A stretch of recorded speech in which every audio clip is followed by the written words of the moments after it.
Hello everyone, welcome to law maven academy. आज हम discuss करने वाले हैं राइट टू इंफॉर्मेशन एक्ट 2005, जिसमें हम डिस्कस करेंगे regulatory framework scams in India जो आरटीआई की वजह से बेनकाब हुए। ऑब्जेक्टिव्स क्या है इस एक्ट का, इस एक्ट के फीचर्स क्या हैं। एक स्टोरी आरटीआई के किरदारों की। स्टोरी मत मिस करना, then only you will be able to connect each party. तो शुरू करते हैं। छोटा सा एक्ट है। This act is divided into 6 chapters, सिर्फ 31 सेक्शंस है और 2 शेड्यूल्स। और सभी सेक्शंस तो वैसे भी पढ़ने भी नहीं है। इस एक्ट में 2019 में अमेंडमेंट हुआ था, जिसमें इंफॉर्मेशन कमिश्नर्स सेंट्रल और स्टेट लेवल पर उनकी टर्म्स, सैलरीज एंड टेन्योर्स में अमेंडमेंट की गई थी। DPDP act 2023, digital personal data protection act 2023। इस एक्ट की वजह से सेक्शन 8 में अमेंडमेंट हुआ है। हम वो देखेंगे जब in exemption from disclosure of information discuss करेंगे। अगर आपको आरटीआई लॉ के बारे में पूरा नॉलेज चाहिए तो आपको एक्ट और रूल्स दोनों को पढ़ना चाहिए। ये एक्ट 2005 में बना था और इसके रूल्स 2012 में बने थे। Right to information act 2005 and right to information rules 2012। 11 मई 2005 को लोकसभा ने बिल को अप्रूव किया। 12 मई 2005 को राज्यसभा ने बिल को अप्रूव किया और फिर 15 जून 2005 को प्रेसिडेंट ने अपनी असेंट दे दी। लेकिन 15 जून 2005 को प्रेसिडेंट की असेंट मिलने के बावजूद इस एक्ट को अप्लाई नहीं किया गया। इसको इफेक्टिव करने के लिए 12 अक्टूबर 2005 की डेट फिक्स की गई। गवर्नमेंट ने बोला कि 15 जून को ये एक्ट पास हो गया, लेकिन हम इसको 12 अक्टूबर से इफेक्टिव करेंगे। क्यों? क्योंकि गवर्नमेंट ने 120 डेज 120 दिन का गैप दिया पब्लिक अथॉरिटीज को इस एक्ट के हिसाब से चेंज करने के लिए। क्योंकि हम इंफॉर्मेशन किससे मांगेंगे? हम तो इंफॉर्मेशन गवर्नमेंट डिपार्टमेंट से मांगेंगे। कैसे मांगेंगे? उनकी वेबसाइट होगी, वेबसाइट पर सबके ईमेल आईडीज, फोन नंबर्स होंगे। जैसे एमसीए की वेबसाइट पर सबको इन्फॉर्मेशन मिल जाती है। ये सब क्यों चेक कर पाते हैं? क्योंकि ये सब इन्फॉर्मेशन उन्होंने अपने आप दी। क्योंकि ये लॉ कहता है कि 120 डेज का टाइम दिया गया था हर गवर्नमेंट डिपार्टमेंट्स, हर पब्लिक अथॉरिटी को बोला गया कि आप अपनी वेबसाइट बनाएं और बेसिक इन्फॉर्मेशन वेबसाइट पर अवेलेबल करवाएं। इस आरटीआई एक्ट ने इतने बड़े बड़े घोटालों को लोगों के सामने पर्दाफाश करके रख दिया। उनमें से कुछ हम डिस्कस करते हैं। आपने सुना होगा लालच बुरी बला है। इसी लालच के कारण संसार में कई सारे घोटाले होते हैं, कई सारे स्कैम्स होते हैं। भारत भी इससे अछूता नहीं है और पब्लिक सर्वेंट्स भी इससे अछूते नहीं है। थोड़ा सा ज्यादा पैसा कमाने के चक्कर में सब गड़बड़ हो जाता है। कुछ इंसिडेंट्स हुए, कुछ स्कैम्स हुए हमारे देश में जो आरटीआई की वजह से रोशनी में आए। लोगों ने आरटीआई लगाई, इंफॉर्मेशन गवर्नमेंट को देनी पड़ी और इसी वजह से स्कैम के बारे में पता चला, घोटाले के बारे में पता चला। इसलिए आपको इस आरटीआई एक्ट को पढ़ना बहुत जरूरी है। क्या मालूम नेक्स्ट विसल ब्लोअर आप ही हो। First scam is 2G spectrum scam. हमारे देश भारत के अंदर 2G स्कैम हुआ था। RTI act 2005 2G spectrum scam को एक्सपोज करने में इंपॉर्टेंट साबित हुआ। आरटीआई एप्लीकेशन से गवर्नमेंट के इंटरनल कॉरेस्पॉन्डेंस का पता चला, जिसने करप्शन के की एविडेंस प्रोवाइड कराए। आरटीआई एप्लीकेशंस के कारण डीओटी और फाइनेंस मिनिस्ट्री के बीच के इंटरनल नोट्स और मिनिस्ट्री के आपसी कॉरेस्पॉन्डेंस को रिलीज करना पड़ा। इससे उन टॉप ऑफिशियल और मिनिस्टर्स की इन्वॉल्वमेंट सामने आई जिन्होंने एस्टेब्लिश्ड नॉर्म्स को बाईपास किया था। एक्टिविस्ट सुभाष चंद्र अग्रवाल ने आरटीआई फाइल की थी, जिसकी वजह से ये मामला रोशनी में आया। Next scam is Adarsh housing scam. RTI act 2005 वो क्रिटिकल टूल था जिसका यूज एक्टिविस्ट ने आदर्श हाउसिंग सोसाइटी स्कैम का पर्दाफाश करने के लिए किया। आरटीआई एप्लीकेशंस के जरिए बेनिफिशियरीज की ओरिजिनल लिस्ट और अलॉटमेंट की क्राइटेरिया का सक्सेसफुली पता लगाया गया।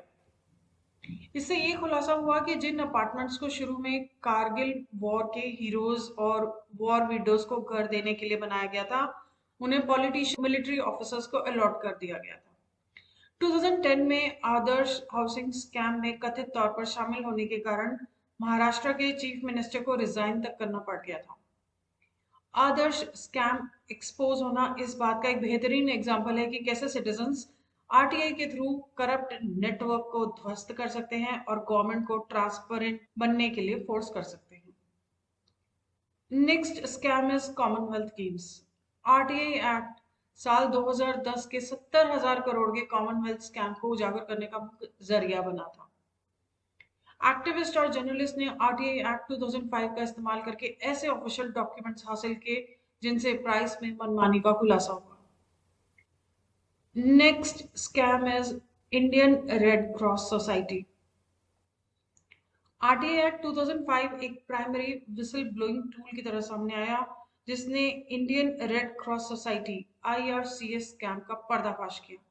लोकल रेड क्रॉस सोसाइटी की कमान संभाल रहे ब्यूरोक्रेट्स और IAS officers Kargil war victims और नेचुरल डिजास्टर रिहैबिलिटेशन के फंड्स को इलीगली डाइवर्ट कर रहे थे। विक्टिम्स तक पहुंचने की बजाय ये पैसा cars, air conditioners, expensive mobile phones, hotel bills और पर्सनल यूटिलिटी बिल्स पर खर्च किया गया। इसलिए आरटीआई को कहते हैं extra ordinary power of common man. क्योंकि इतने बड़े स्कैम का पर्दाफाश करना आसान नहीं होता, आज हम डिस्कस करने जा रहे हैं आरटीआई एक्ट जो इतने बड़े बड़े घोटालों को लोगों के सामने लेकर आए।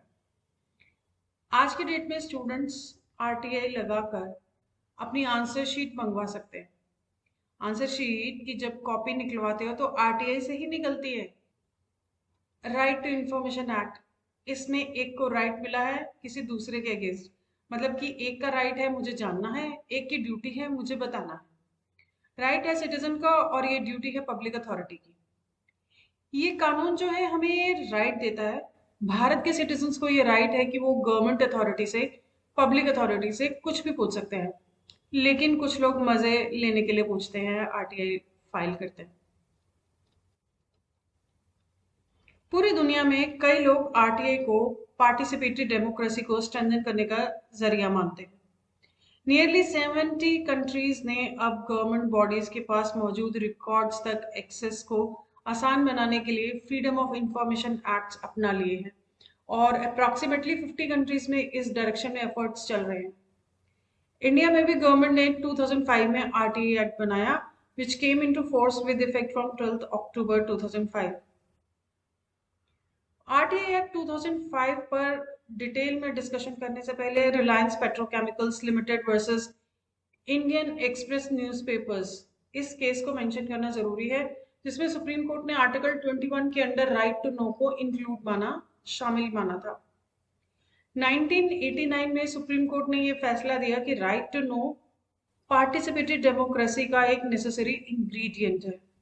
आज के वक्त में जब डिस्टेंसेस श्रिंक हो रहे हैं, डिफरेंट सेक्टर्स में कोऑपरेशन के लिए इंटरनेशनल कम्युनिटीज एक साथ आ रहे हैं और वो एक ग्लोबल पर्सपेक्टिव की ओर बढ़ रहे हैं इंक्लूडिंग ह्यूमन राइट्स, तो ऐसी स्थिति में लिबर्टी वर्ड को एक एक्सपैंडेड मीनिंग दिया जाना चाहिए। The expression cannot be limited to mere absence of bodily restraint. इस एक्सप्रेशन को सिर्फ एब्सेंस ऑफ बॉडीली रिस्ट्रेंट तक लिमिटेड नहीं किया जा सकता। ये एक्सप्रेशन इतना वाइड है कि इसमें राइट्स की पूरी रेंज शामिल है, जिसमें किसी पर्टिकुलर ओपिनियन को रखने का राइट और उस ओपिनियन को सस्टेन करने और उसको नर्चर करने का राइट भी इंक्लूडेड है। उस ओपिनियन को सस्टेन करने और उसको नर्चर करने के लिए इंफॉर्मेशन रिसीव करना नेसेसरी हो जाता है। आर्टिकल 21 सभी पर्सन्स को राइट टू नो देता है, जिसमें राइट टू रिसीव इंफॉर्मेशन भी इंक्लूडेड है। हमारे कॉन्स्टिट्यूशन का आर्टिकल 19(1)(a) सभी सिटीजन्स को freedom of speech and expression की गारंटी देता है। साथ ही article 19(2) establishes that the fundamental right to freedom of speech and expression is not absolute, it empowers the state to impose reasonable restrictions. जब बात हो sovereignty and integrity of India की, security of state की, friendly relations with foreign states की, public order की, decency की, morality की, contempt of court की, defamation and incitement of offence की, तो स्टेट रीजनेबल रिस्ट्रिक्शंस लगा सकता है।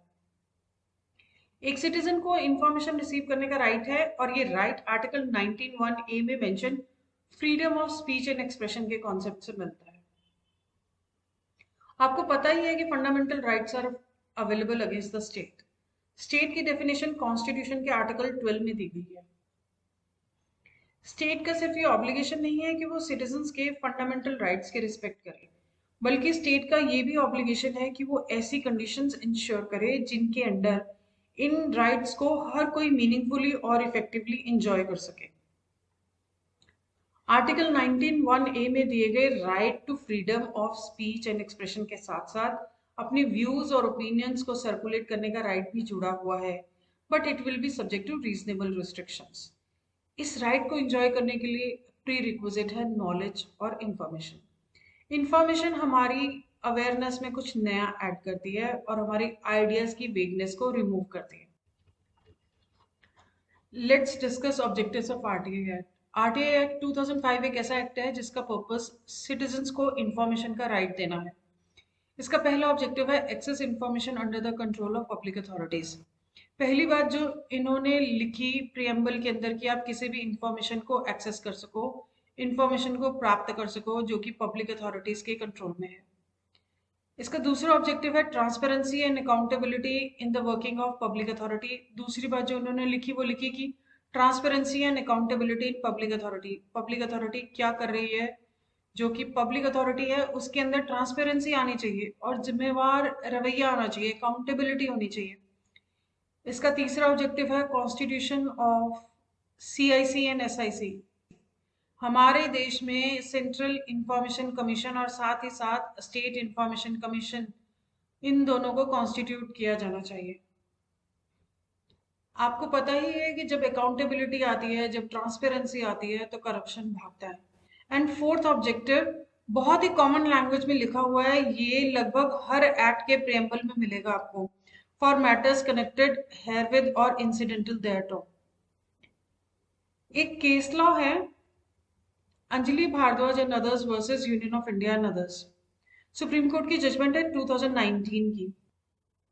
Anjali Bhardwaj and others versus Union of India is a landmark public interest litigation (PIL) in the Supreme Court of India that aims to ensure the effective implementation of Right to Information Act 2005. In fact, RTI Act खुद good governance पर जोर देता है और मानता है कि ये उन ऑब्जेक्टिव्स में से एक है जिसे ये एक्ट हासिल करना चाहता है। आरटीआई एक्ट से पता चलता है कि गुड गवर्नेंस इंश्योर करने के लिए 4 मेजर एलिमेंट्स या ऑब्जेक्टिव्स जरूरी हैं। First is greater transparency in functioning of public authorities. सबसे पहली बात, अगर कोई पब्लिक अथॉरिटी है वो क्या काम कर रही है, क्या नहीं कर सकती, आज के टाइम में आप आरटीआई लगा के पता लगा सकते हो। Second is informed citizenry for promotion of partnership between citizens and government in decision making process. Decision making process में सिटीजन्स और गवर्नमेंट के बीच पार्टनरशिप को प्रमोट करने के लिए informed citizens. Third is improvement in accountability and performance of the government. Government की accountability और performance में improvement. And the last one is reduction in corruption in the government departments. Government departments में corruption में reduction. Accountability और performance सरकार की बढ़ती है तो corruption कम होगा, क्योंकि अगर उनको ये पता होगा कि ये खबर लीक हो सकती है और लोग आरटीआई लगाकर खबर मंगा लेंगे तो करप्शन में ऑटोमेटिकली कमी आ जाएगी। अब इस एक्ट के कुछ फीचर्स देख लेते हैं। The act extends to whole of India. Second हम डिस्कस कर चुके हैं, it provides a very definitive day for its commencement, that is 120 days from enactment. Third is this act shall apply to public authorities. सिर्फ public authorities पर apply होगा। ध्यान रखना, private authority से कोई लेना देना नहीं है, किसी भी प्राइवेट कंपनी में आरटीआई नहीं लगा सकते। Next is all citizens shall have right to information subject to the provisions of act. हर एक सिटीजन के पास राइट टू इंफॉर्मेशन है, पर इसका मतलब ये नहीं आप उल्टी सीधी इंफॉर्मेशन मांग लो। Next is public information officer PIO और assistant PIO will be responsible to deal with the request for information and also to assist persons seeking information. आप आरटीआई लगाते हो तो गवर्नमेंट डिपार्टमेंट आपको इन्फॉर्मेशन दे रहा है या नहीं दे रहा है, ये कौन देखेगा? पीआईओ या assistant PIO. Next is fee will be payable by the applicant depending on the nature of the information sought. जो इन्फॉर्मेशन आपने मांगी है उसके बदले में फी भी चार्ज की जाती है। Next is certain categories of information have been exempted from disclosure under section 8 and 9 of the RTI act.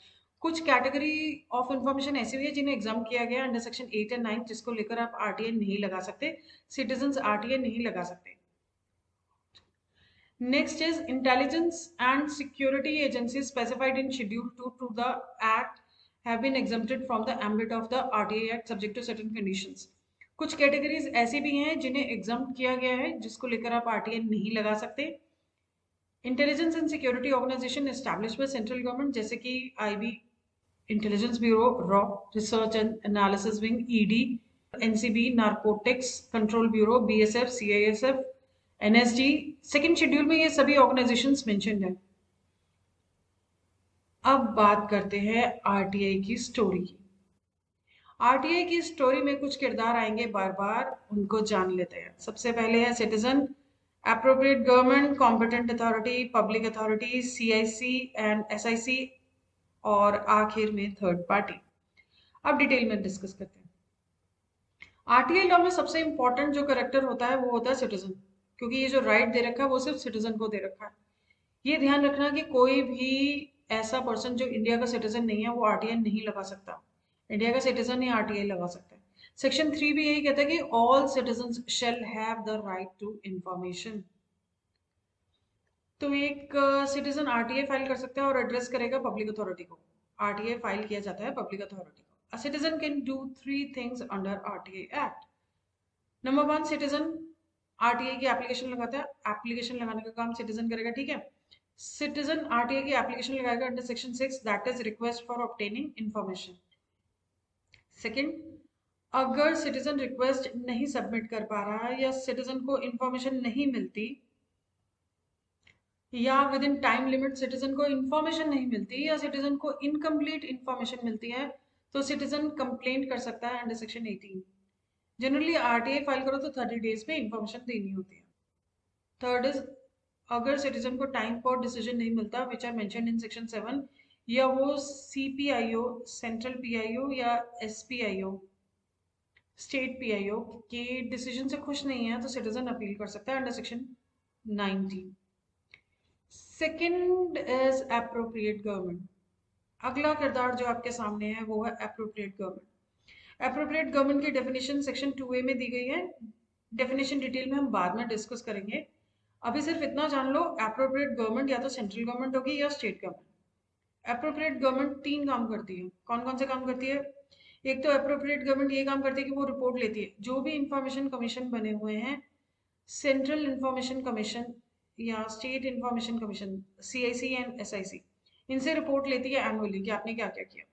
दूसरा है अवेयरनेस फैलाने के लिए एप्रोप्रिएट गवर्नमेंट प्रोग्राम्स कंडक्ट करवाती है। तीसरा इंपॉर्टेंट काम होता है रूल्स बनाना।